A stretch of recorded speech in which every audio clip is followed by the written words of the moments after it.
제가 한 말씀 더. 네네. 이렇게 이제 전국에 계신 LH, 네네. SH, 뭐 성남도시개발공사 또 이렇게 많은 그런 쪽에 계신 분들 우리 방송 이게 다 보고 계시잖아요. 네네. LH에서 LH 자금 지원을 당신은 받을 수 있습니다. 그래요? 고마워요 하고 현장에 가서 집을 구해보면 집 구하기가 네. 하늘이 별 따기거든요. 네.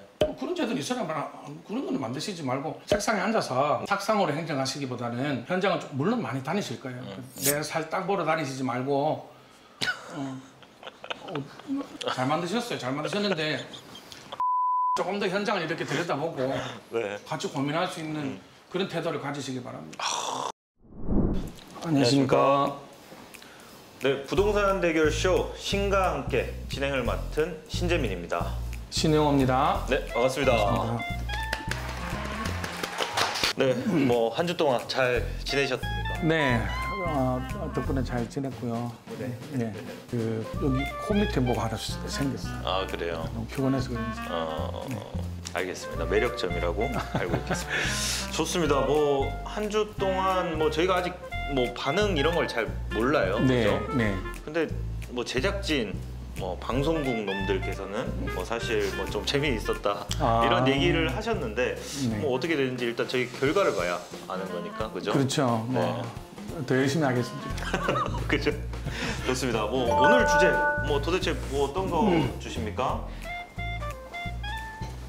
네, 오늘 주제는 청약 vs 매수 이렇게 됩니다. 네.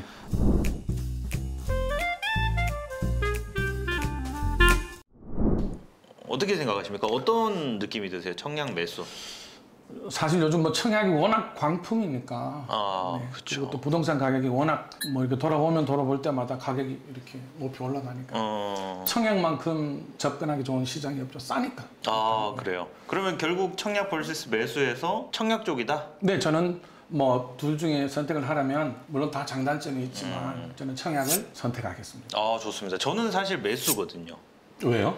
일단 제 주변에 열이면 청약됐다는 사람이 한 명. 네. 이렇게 되니까 한 명 있어도 네, 열이 많은 거예요. 그렇죠. 열이면 한 명이기 때문에 일단 포기하자. 일단 포기하자. 왜냐하면 뭐 그냥 무턱대고 포기하자 이런 개념은 아니에요. 네. 그냥 뭐 자금이 있으면 그냥 좀 매수를 하자. 청약이 여러 가지 장점이 있고 단점이 있지만은 단점 중에 하나가 진입 장벽이 너무 높다. 그렇죠, 너무 높다. 국토부에서 최근에 그 자료를 하나 냈어요. 냈는데 보니까 파일로 이렇게 제공을 하는 게 있더라고요. 그래서 네네. 제가 그걸 이제 다운받아서 출력을 하려고 보니까 345페이지입니다. 네. 345페이지나 되는 내용들 제가 다 읽어봤거든요. 다 읽어보셨어요? 제목만. 제목만.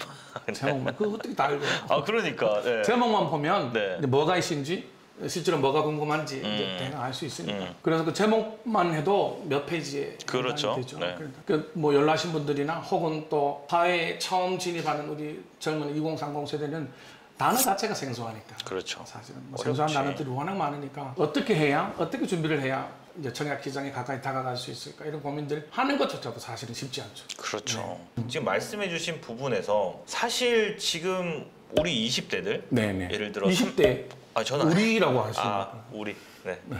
네. 우리라고 불렀다.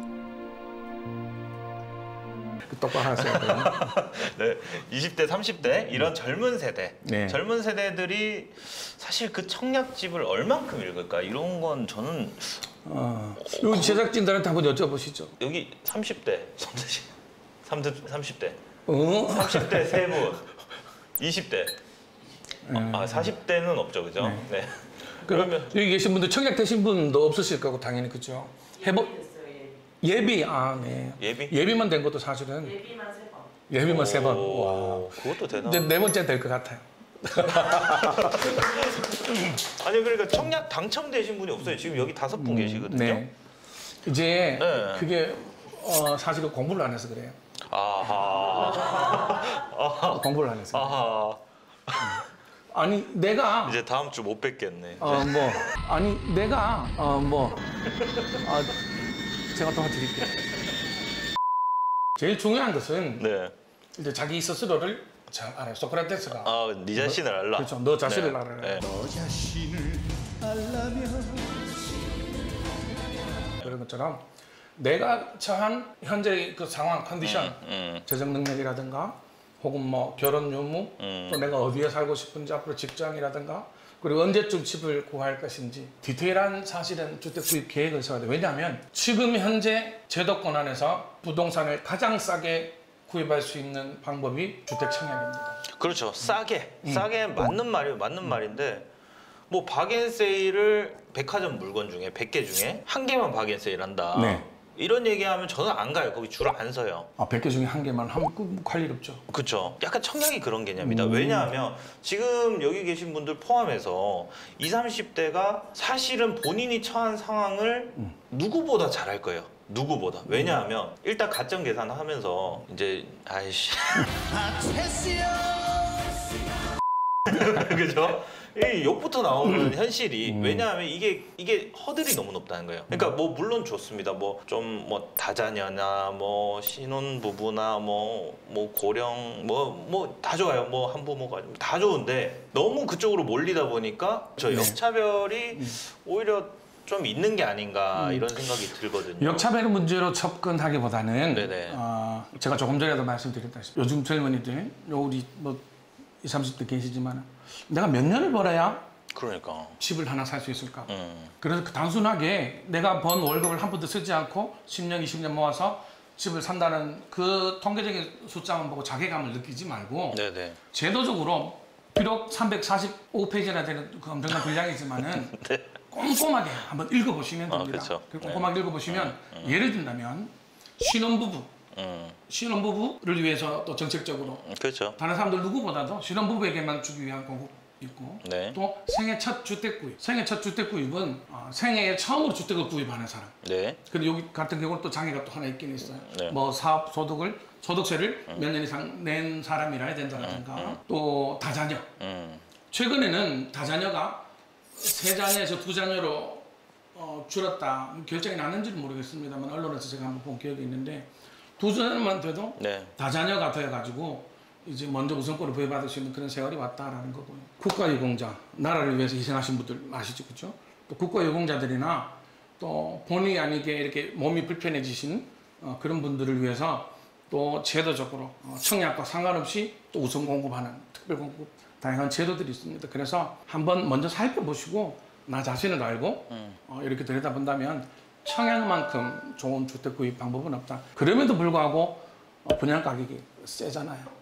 분양 가격이 예, 분양 가격이 뭐 굉장히 저렴한 편이죠. 사실 지금. 예를 들어서 네. 몇 년 전에 영등포의 모지역에 분양한 아파트 59제곱미터가 한 6억 정도의 분양을 했습니다. 근데 지금은 거의 배에 가까이 뛰었어요. 아, 그렇죠. 그거를 분양가 기준으로만 잡으면 그렇게 된다고 보여져요. 근데 주변 시세를 기준으로 한번 네. 보면은 근데 저희가 사실 지금 서울에서 네. 아파트 시행을 진짜 계속 타진을 해보다가 네. 못하는 이유는 결국 분양가 상한제입니다. 뭐 보증보험 심사 이런 부분에서도 허가를 안 해줘요. 그러니까 이 이상이 나와요. 땅값은 계속 올라가는데 분양가를 시세의 80% 90% 뭐 그러면 결국은 이 분양가라는 것은 시세에 준해서 시세보다 무조건 낮다라는 얘기예요. 지금 그렇죠. 현재. 네. 네. 그러니까 이것 자체가 결국은 지금 정부 정책에서 뭐 전월세 상한제 이런 것 때문에 결국은 전월세 가격도 양극화, 분양가도 뭐 어쨌든 전매 제한에 걸려서 기간은 오래 가긴 하지만 결국 그것도 매매가도 양극화. 이렇게 된다라는 거죠, 제 말은. 그래서 일부 학자들이 네. 또 뭐 현장에 계신 분들이 네. 분양가 상한제를 하더라도 시세에 준하게 그렇죠. 어느 정도까지는 올라가서 분양가 상한제를 한다라면 건설하는 뭐 시공업자들에게도 이익이 갈 테고 그것 때문에 일어나는 부동산 로또 같은 청약 현상은 사라지지 않을까. 그럼 또 그 이면에 지금까지 청약을 저렴한 가격에 받았던 사람들과 네네. 이제 또 청약 준비를 하면서 받아야 되는 사람들 그 형평성의 차이가 또 그렇죠. 형평성 차이가 엄청 크다는 얘기예요. 공정의 네. 문제가 요즘 네. 제일 큰 화두인데 네. 사실은 청약이든 매수든 또 어떤 제도적인 장치든 그걸 안정적으로 이렇게 고연하는 데는 쉽지 않은 일들이 사실 그렇죠. 많이 있습니다. 그리고 사실 제가 제일 중점적으로 얘기를 하고 싶은 네. 거 청약보다 매수. 뭐 실제로 저도 그렇게 선택을 한 케이스고 왜 청약보다 매수를 더 해라라고 얘기를 하냐면 청약을 신청을 해놓고 그 기다리는 그 시간 동안에 기회비용이 충분히 있다는 얘기예요. 자, 무슨 얘기냐면 우리 지금 아파트값 사실 현재 문재인 정부 들어서고 거의 뭐 2배 오른 것은 2배 정도 올랐죠. 네, 2배 오른 것은 사실 올랐다는 얘기도 잘 안 해요. 한 3배 정도 올라야 아, 나 좀 올랐어 이런 얘기를 하거든요. 그죠? 근데 만약에 그 기간 동안 청약만 넣으려고 막 책 읽고 300 몇 페이지요? 네. 그거 다 읽고 읽었어요. 가점 넣었는데 안 되고 그 3년 동안 그냥 아무것도 안 하고 기다리고 있었다면 그 기회비용은 누가 보상해 주냐 이 말이에요. 물론 그 기회비용도 있죠. 네네. 중요한 것은 지금 현재 그 오른 시세대로 부동산을 구입하기에는 청약이라는 진입 장벽을 넘어가는 것보다 일반 호재라든가 시세가 다 반영된 그런 집들을 구입하는 게 더 진입 장벽이 높습니다. 자, 그렇죠. 네. 그렇죠. 그 말씀도 일리가 있으세요. 근데 지금 뭐 향후의 미래에 대한 이야기는 사실 뭐 누구도 모르는 얘기죠. 그죠? 정말 뭐 떨어질 수도 있는 일이고 정말 더 오를 수도 있는 일이고 공급 때문이라도 우상향을 한다. 네. 이런 얘기를 했는데 그러면 앞으로도 2, 3년 후에도 지금보다는 더 비싸질 거라는 생각인데 5년 후에는 당연히 지금보다 비싸다는 얘기인데 결국은 그 기간 또 결국은 기회비용이다 이런 얘기를 하는 거죠. 지금 네. 이제 청약이 좋을까 매수가 네. 좋을까 네, 네. 이야기를 하고 있는 그렇죠. 네. 거기에서 네. 매수가 기회비용 하나만 가지고 청약을 포기하고 매수로 돌아간다는 것은 더 큰 기회비용을 저는 아, 그렇죠. 포기하는 거라고 네. 생각합니다. 맞습니다. 되는 사람은 일단 로또니까. 그렇죠. 로또라고 표현하면은 네. 로또 맞죠. 로또 맞죠. 맞는데 네. 뭐 굉장한 이익이 생기는 건 사실이죠. 네. 네. 그것 때문에 뭐 과열 현상이 생기기도 하는데 네. 지금 이 포인트는 우리 젊은 세대들이 혹은 실버 세대들이 청약 시장에 똑같이 진입할 수 있을까라는 고민도 한번 사실은 해봐야 될 필요가 있고 그 젊은이들이 예를 들어서 내가 지금 20대 초반 군대도 갔다 와야 되고 뭐 대학을 다닌다면 학교도 졸업해야 되고 장가도 가야 되고 그 돈을 모아서 언제쯤 집안을 살 수 있을까? 지금 부동산 가격을 보면은 그냥 포기해버리죠. 근데 어차피 그분들은 청약 내도 안 돼요. 점수가. 아니에요. 네. 자, 그러면은 네네. 미리 꿈을 포기하게 만드는 거예요. 넌 집 살 수 없으니까 그냥 그만둬. 똑같은 거예요. 저는 이렇게 생각하거든요. 네네. 조금 더 치밀하게, 조금 더 디테일하게 준비를 한다면 충분히 가능한 일이라고 생각해요. 그렇죠. 뭐, 예를 들어서 예. 내가 열심히 벌어서 정말 어느 정도의 시드 모델을 만든다면 대출 관계에 대해서 나는 얼마까지 대출을 받을 수 있을지 지금 또 대출 제한이 많잖아요. 그런 데 대해서 철저한 준비 없이 이렇게 청약을 한다면은 우연찮게 당첨될 수도 있지만은 그렇죠. 네. 근데 자격이 안 돼서 또 떨어질 수 있어요. 그렇죠. 그러니까 네네. 대출 문제라든가 또 내 자격 문제라든가 그렇기 때문에 정말로 제대로 준비한다면은 가능성이 굉장히 많다고 봅니다. 그럼요. 진짜 저도 희망을 드리고 싶어요. 희망을 드리고 싶고 정말 드리고 싶은데 저는 그냥 여기 제작진들한테 한번 여쭤볼게요. 여기에 국가유공자 자녀분 있으세요? 없습니다. 다자녀 지금 본인이 다자녀를 데리고 있다. 뭐 아니 노부모를 복양하고 있다. 신혼부부다. 그럼 다 혼자 살아요? 신혼부부 한 분, 두 분. 5명 중에 지금 이 항목만 자, 없다는 아니 얘기예요. 5분 중에 네. 2분이 신혼부부잖아요. 아, 그렇죠. 그걸 확률을 보면 몇 프로입니까? 그죠? 10분에 40%. 40%. 그죠? 그걸 계산하세요. 자, 40%, 그죠? 네네. 그러면은 우리 주변에 벌써 당첨 가능성이 있는 분, 우리 또 PD님은 벌써 예비 3번, 그렇죠. 그죠? 네 번째는 되실 네. 거예요. 아, 네네. 그러면은 지금까지는 말씀드렸다시피 신혼부부 기간 인정하는 기간이 또 있거든. 7년인가 아마 그럴 거예요. 네. 그 7년 지나면 신혼부부 자격도 사실 없어지죠. 그렇죠. 네. 그 안에 뭔가를 하려면은 신혼부부이기도 하고 다자녀이기도 하고 다자녀이기도 하고. 또 상대적으로 네. 청약 열기가 조금 덜한 곳이 있어요. 이렇게 눈여겨보는 거죠. SH나 LH나 그리고 민간기업 홈페이지 같은 데 보면은 너무너무 상세하게 잘 나와 있어요. 서울 지역이 아니더라도 가까운 인근한 예로 은평구하고 붙어있는 그, 향동지구, 덕은지구 또 뭐 이런저런 지구들은 거의 뭐 서울과 똑같아요. 밀려납니다. 안 돼요. 밀려납니다. 뭐가 밀려나요? 이게 계속 밀려나기 시작하면 다시 못 들어온다니까 서울로. 네. 그게 무슨 차이가 있습니까? 뭐 경기도나 인서울이나 다 같은 수도권입니다. 그럼요. 저도 경기도 사는 주민이지만 이 밀려나는 순간 못 들어가요. 다시. 경기도를 지금 비하하시는 건 아니죠? 아니요. 저 경기도 사랑합니다. 네.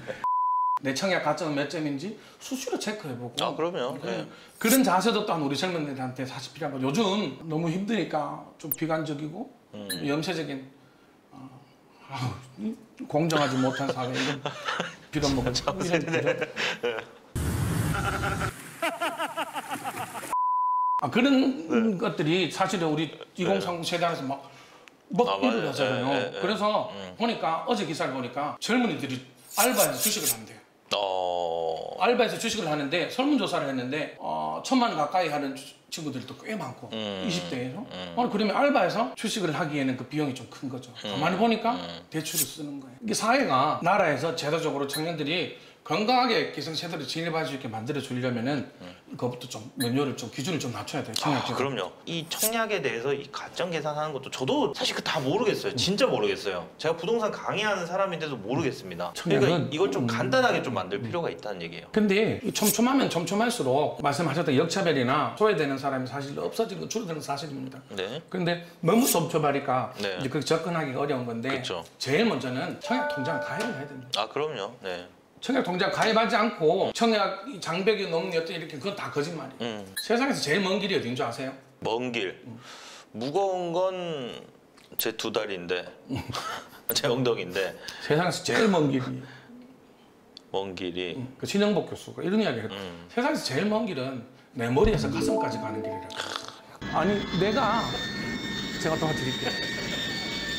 그런 느낌일 것 같았어요. 그리고 보세요. 네. 내가 머리로 청약을 아무리 이야기하고 사회에서 제도를 비판하고 힘들어 어디에 공정이 있는 거야 이렇게 이야기하지만은 제일 먼저 그 첫걸음은 내가 그래 생각했던 것들을 내 뜨거운 가슴으로 옮겨내는 게 사실은 제일 중요한 거예요. 그렇죠. 그게 청년들이 특권이지 않습니까? 비판하는 것도 특권이고 그 비판한 걸 가지고 뚜벅뚜벅 걸어서 세상으로 나가는 것도 청년들의 장점이에요. 그래서 이 청약을 청년들이 조금 더 쉽게 접근할 수 있도록 만드는 것은 기성세대의 몫이고 네. 그 만들어준 허들을 조금씩 더 낮춰달라고 이야기하는 건 또 청년들의 몫이고 서로 이렇게 세대 간의 소통을 하면서 나가는 게 저는 제일 좋다고 생각하는데 뭐가 정답이다 이런 느낌은 없을 수 있습니다. 다만 뭐 저 같은 경우에도 청약은 내긴 낸 적은 있었지만 된 적이 없었죠. 뭐 그럼에도 불구하고 뭐 나름 잘 살고 있고 이게 정답은 없지만 결론을 한번 지어보자면 서로가 좋게 마무리를 지으려면은 좋게 마무리 안 지어도 돼요. 어쩔 수 없이 청약이 네. 금전적인 면에서 접근하기 유리하고 당첨이 된다면 시세보다 훨씬 저렴한 가격에 내 집을 마련할 수 있으니까 그 차익도 볼 수 있고 사실은 뭐 굉장히 좋습니다. 근데 궁극적으로는 청약과 일반 매수가 내가 가진 형편에 따라 선택할 수 있는 무기초가 똑같아지는 세월이 와야 된다고 저는 생각합니다. 내가 가진 조건이 청약으로 집을 사기에 유리해. 아니면 나는 지금 돈은 있는데 청약을 준비하고 이렇게 저렇게 하기에는 너무 시간이 많이 걸리고 실제로 내가 현금 주고 사는 것과 청약으로 사는 게 그 기간의 기회비용을 봤을 때 뭐 큰 차이 나지 않을 것 같아요. 나는 일반 매수로 갈래. 이렇게 둘 다 선택할 수 있는 내 형편에 맞게 그런 사회가 그런 세상이 와야 된다고 생각하는데 너무 훈훈하게 마무리합니다. 네, 너무 훈훈하고 저도 이런 거 원하지 않고 네, 사실 이게 뭐 결국은 진짜 당첨된다는 보장만 있으면야 사실 뭐 10번이고 20번이고 언젠가 한 번만 되면 되니까 그걸 마냥 기다리고 있을 수는 없었다 이런 개념에서 저는 청약이 물론 좋은 건 알지만 결국은 아파트에만 한정되어 있고 그 공부할 노력으로 348페이지를 읽을 45페이지를 읽을 노력으로 차라리 그 동네 임장을 다녀서 정말 저렴하게 금매로 나오는 것 찾는 것도 괜찮은 방법이에요. 정말. 괜찮죠. 네. 뭐 결론적으로 오늘 뭐 청약에 대해서 말씀 많이 주셨는데 좋습니다. 마지막으로 청약에 대해서 한 줄 평 뭐 이렇게 정리를 좀 해주신다면. 청약은 준비하는 자에게 그리고 노력하는 자에게 주어지는 뭐 공평한 기회다 저는 그렇게 생각합니다. 뭐 부모 찬스로 이렇게 남들보다 먼저 한 발 앞서가는 사람들 많지만은 물론 그 청약 안에서도 기본적인 금전이 있어야 청약을 들 수 있는 게 있기 때문에 그거마저도 안 된다면 또 일단은 뭐 장기 임대 주택이나 정책적으로 또 전세 주택도 많이 나오니까 여러 가지 다양하게 준비해 볼 수 있겠고 뭐 제도적으로 공급되어주는 그런 것들을 잘 이용해서 우리 젊은이들이 또 실버 세대들이 내 집 마련의 꿈을 꼭 이룰 수 있게 정말 소원합니다. 뭐 제가 정리를 매수 쪽으로 한번 해보자면 시간이 없다.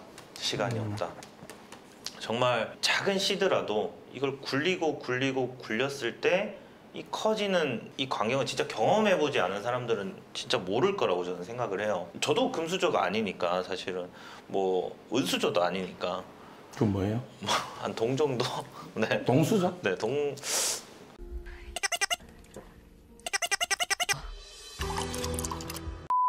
진짜 어떻게 보면 뭐 청약이라는 것도 한탕주의라고 저는 생각을 하는데 이런 도박하지 말고 진짜 차근차근 노력해가지고 진짜 우리만의 재산 증식을 좀 하셨으면 좋겠다 이런 생각을 저는 할 수 있습니다. 제가 한 말씀 더. 네네. 이렇게 이제 전국에 계신 LH, 네네. SH, 뭐 성남도시개발공사 또 이렇게 많은 그런 쪽에 계신 분들 우리 방송 이거 다 보고 계시잖아요. 네네. LH에서 LH 자금 지원을 당신은 받을 수 있습니다. 그래요? 고마워요 하고 현장에 가서 집을 구해보면 집 구하기가 하늘이 별 따기거든요. 네.